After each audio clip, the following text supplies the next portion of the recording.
Pred savinjsko-šaleškim derbijem je z nami pomočnik našega glavnega trenerja Dušana Kosiča, Jasmin Jerič. Jasmin, prihajajo Velenjčani, ki so nam nemalokrat že znali zagreniti življenje.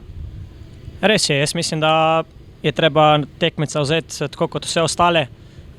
Treba biti konkreten v igri, ki jo gradimo. Želimo si seveda biti čim bolj natančni in obenem uspešni. Jasmin, glede na trenutno formo obeh ekip, smo v nekakšni vlogi papirnatega favorita, od tega v knežjem mestu ne bežimo, pa vendarle kako upravičiti to papirnato vlogo favorita tudi na zelenici? Jaz mislim, da s treningi, torej takšen kot je trening, takšna bo tudi tekma.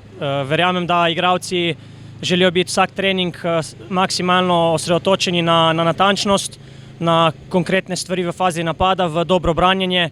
In jaz mislim, da na tak način se lahko upraviči tudi na tekmi proti Rudarju v nedeljo doma. Znani smo kot ekipa, ki radi igramo nogomet, napadalen nogomet, na drugi strani se zaradi forme, ki sem jo že omenil, prav lahko zgodi, da nas bo čakala trdna, kompaktna, izjemno disciplinirana obramba. Nekajkrat smo v letošnji sezoni imeli težave s to obrambo, smo tokrat pripravljeni na njo.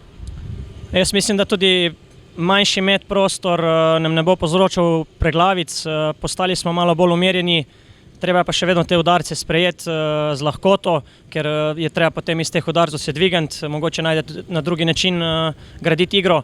Sem pa prepričan in obenem imamo tudi več različnih načinov, na kakšnega bomo prišli do nasprotnikovega gola.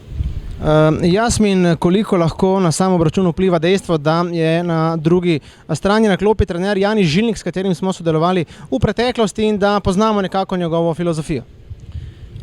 To je lahko prednost, tako kot je lahko prednost za Janja Žilnika z druge smeri. Tako da v bistvu tukaj, po mojem mnenju, ob zelenici in torej pred tekmo, po tekmi, seveda prijateljsko se mi zdi, da je zelo pomembno ohraniti stik, ta odnos med nami.